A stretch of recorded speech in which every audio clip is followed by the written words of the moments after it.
Welcome to Profile Building, the podcast by Advance My Profile. Here, we talk about what it really takes to build a strong, defensible immigration profile, the evidence, the strategy, and the mistakes that decide whether a profile gets approved. So today's deep dive takes us straight into the 2026 EB-1A Extraordinary Ability Visa Guide from Advance My Profile. And the numbers we're looking at here are just wild. Yeah, they really are. Like, in fiscal year 2024, petitions surged to 26,000, yet 40 to 50% of them ended in failure. We need to figure out why half of these, highly qualified professionals are hitting a brick wall. Well, it really comes down to the sheer appeal of the EB-1A kind of masking its actual difficulty. The draw is huge because of what this visa doesn't demand. Right. I mean, you don't need an employer to sponsor you. You don't need an advanced degree, and there's no labor certification process. Yeah. But the ultimate magnet is the timeline. Oh, right, because if you're born in India or China and you go the standard route, like the EB-2 national interest waiver, you're looking at a staggering backlog. Exactly, and how staggering is the real problem there.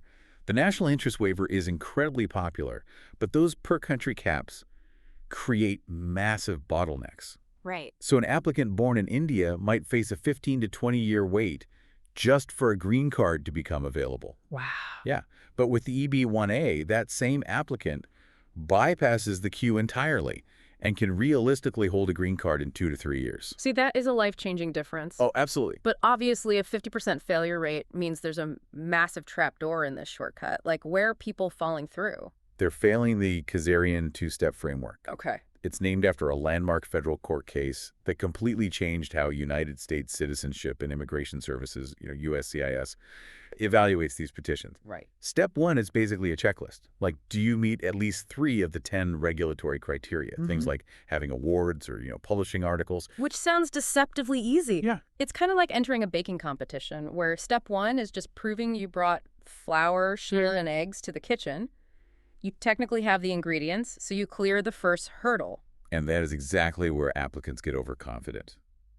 Because step 2 is the final merits determination. That's where the judges actually taste the cake. Yeah. Okay. USCIS looks at the totality of your evidence and asks a much harder question. They ask, have you genuinely risen to the very top of your field? Right. If you barely scrape by in step 1 with a minor local award and, say, a paper nobody read, you're bringing stale ingredients. You aren't going to pass step 2. So barely hitting the minimums gets you denied at that final hidden gate. Exactly. So how did the successful applicants actually pass that final merits test? Well, they don't just apply on a whim. They spend 12 to 24 months deliberately closing their profile gap. Okay. They architect their evidence to be undeniable.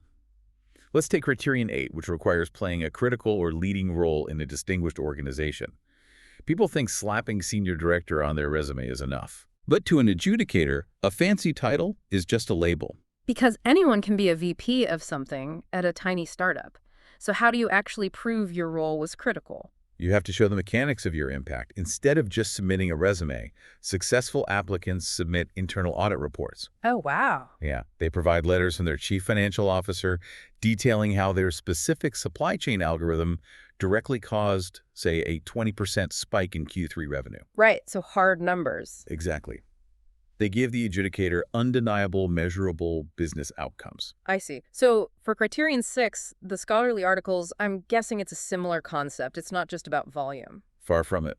One well-placed, highly cited article in a top-tier index journal carries way more weight than a dozen ignored papers published in unknown outlets. Wait, hold on. If I decide today, right now, that I want this visa, I can't just, retroactively package my current resume. Nope. I can't just hire a good lawyer to spin my past 10 ignored papers into a golden ticket. No, you really can't. You have to build the evidence in real time in a very specific sequence. Okay. I mean, think about it. You can't join a highly selective professional body if you haven't yet demonstrated the merit to get in. Right.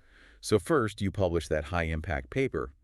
Then, the visibility from that paper earns you invitations to peer review other people's work. Oh, I see. Yeah, and then that combined recognition generates industry media coverage.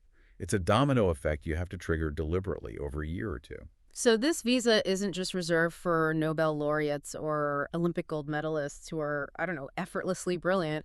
It's really about systematically documenting your impact to take control of your own immigration journey. That's the real secret. It's taking your genuine real-world achievements and translating them into an evidence record that an immigration adjudicator simply cannot ignore. That's what converts your ability into an approved petition. Which brings up a really crucial question for anyone listening. If USCIS requires this level of undeniable paper trail proof of your impact, well, how much of your daily professional excellence is currently vanishing into thin air simply because you aren't actively recording it? Yeah. Something to think about. Thank you for joining us for this deep dive. Please remember to like, subscribe, and follow the podcast for more useful content on mastering your immigration strategy. Catch you next time.